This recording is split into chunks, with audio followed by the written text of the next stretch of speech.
Ladies and gentlemen, get ready for a wild ride as we follow the adventures of our main character, Momori. Now, Momori is not your ordinary girl. Oh no, she's a virgin with superpowers that only activate through some spicy activities. Wink wink. Yes, you heard that right. If Mamori wants to save the day, she's got to get busy with the other ladies on the island. I mean, talk about unconventional ways to fight evil. Get ready to witness some steamy battles and some even steamier interactions. Let's just say this is one island adventure you won't forget anytime soon.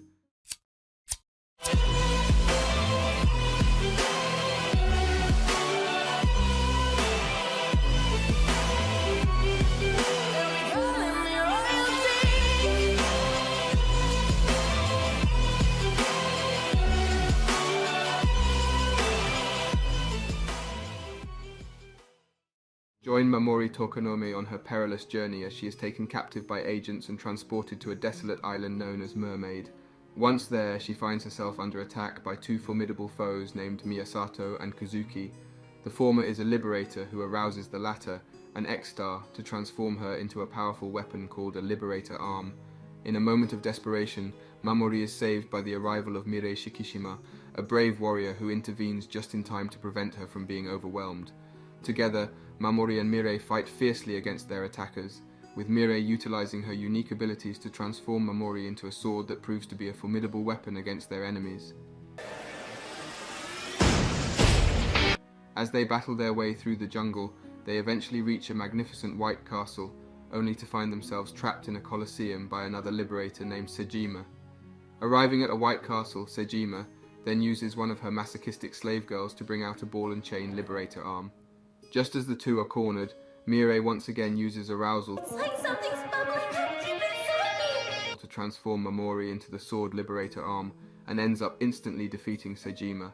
What's happening to me?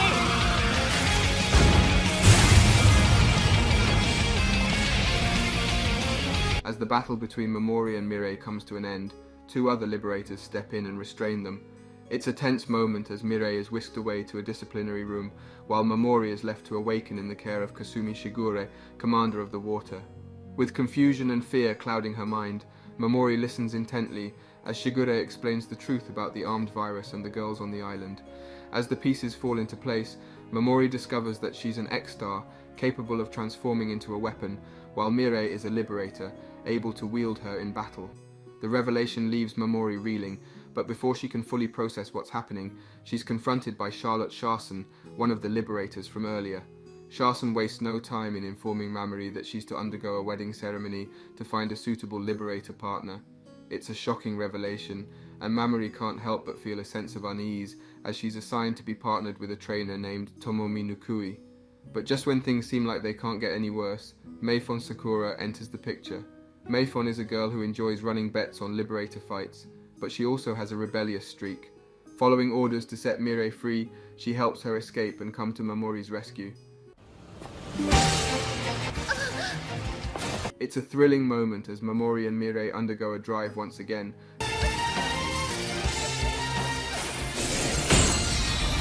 breaking free and making a run for the beach. Before we continue, take a moment to answer the question of the day. What anime have you recommended to others that you think everyone should watch? Comment down below for a chance to be shouted out in a future video. Meifon pulls up to the curb in her sleek black car, honking twice to get Momori and Mirei's attention. The girls hurriedly gather their belongings and hop in, ready for the adventure that awaits them. Meifon greets them warmly, and the trio sets off on their journey to Torino town. As they drive, Meifon regales the girls with stories of her past exploits, causing them to laugh and gasp in equal measure. Before long, they arrive at the small town run by Torino Kazumi, a kind-hearted woman who takes in girls who are unable or unwilling to stay at Veste. Despite the tranquil surroundings, trouble is brewing as Charlotte learns about Meifon's repeated thefts from water. Determined to put a stop to it, Charlotte commands Kasumi to apprehend Meifon. The next day, as Kasumi arrives in Torino town, Mirei bravely steps forward and offers to take responsibility for the theft, hoping to spare her friends from any repercussions. But before she can turn herself in, Charlotte appears, ready to attack. In a moment of pure bravery, Mamori rushes to Mirei's defense, ready to fight back against Charlotte. But just as they are about to be overwhelmed by Kasumi, two women suddenly appear on the scene, Rain Hasumi and Lady J. Together they form the formidable duo known as Lady Lady. As Rain and Mirei find themselves surrounded by water soldiers, they know they must act fast. Without hesitation, Rain leans in to kiss Mirei, triggering their transformation into the powerful disarmament buster arm. Meanwhile, Lady J jumps into action, using her expert motorcycle skills to fend off Charlotte and Kasumi. The tension is palpable as the two teams face off in a battle for dominance, but just when it seems like Lady Lady might be overpowered, a new player enters the scene. Akira Hiragi, the governor of water, and the only male on Mermaid, arrives to vouch for Mirei's innocence. He had encountered Mayfon earlier and realized that Mirei was not the enemy. Charlotte seethes with anger as the troops are recalled, thwarting her plans once again. As Lady Lady prepares to make their exit, Mamoru can't help but feel drawn to Akira. Mirei, on the other hand, is not thrilled about this new development, but Akira is not interested in Mamoru. He wants to learn more about Lady Lady and their unique partnership style. Later that evening, Mamoru follows a mysterious vision of Akira into the jungle. Unbeknownst to her, it is an illusion created by one of Charlotte's followers to lure her into a trap. But Mirei comes to the rescue just in time, using her incredible strength and mental fortitude to defeat her opponent and save Mamoru. Before we continue, let's take a moment to shout out Stop Motion Dude, who commented on our Rent a Girlfriend video. It is a OP intro. Yeah, actually though, the intro was the best part. As the story unfolds, Mirei, Mamoru and Kasumi stumble upon a curious character named Nimi Minimi. This girl has quite the backstory, having run away from the castle after Charlotte attempted to separate her and her girlfriend No Oya into different partnerships. However, something strange has occurred, and Nimi has somehow grown to a gigantic size. Despite this unusual turn of events, Nimi manages to integrate seamlessly into the group at Atelier Torino, but the situation becomes more complicated the next day when Nimi suddenly grows even larger. This is where Mamoru steps in, encouraging Nimi to confront No about her feelings. But as Nimi approaches the castle, panic ensues, and Kasumi tries her best to stop her.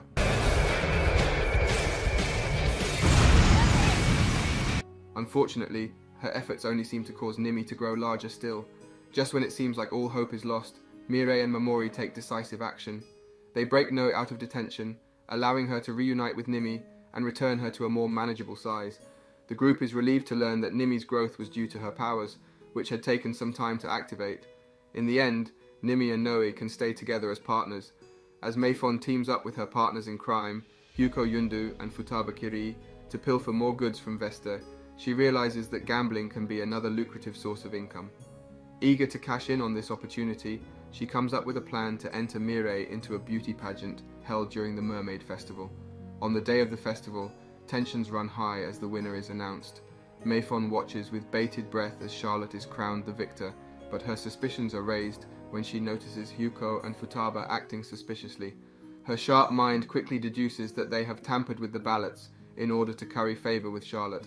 Not one to be outsmarted, Mayfon takes action. Meanwhile, Mirei and Mamoru confront Hyuko and Futaba's decoys in a fierce battle. Using her love of money to her advantage, Mayfon transforms herself into an arm. Now get ready to see what the power of money can do! And engages in a thrilling fight against the real arm. She emerges victorious, having successfully thwarted Hyuko and Futaba's scheming ways. With the truth exposed, Charlotte is disqualified from the pageant. Mayfon then delivers the prize to Mamoru. What other raunchy scenarios will Mamoru find herself in? Find out on our next recap of Valkyrie Drive. Don't forget to like and subscribe for more awesome anime recaps like this.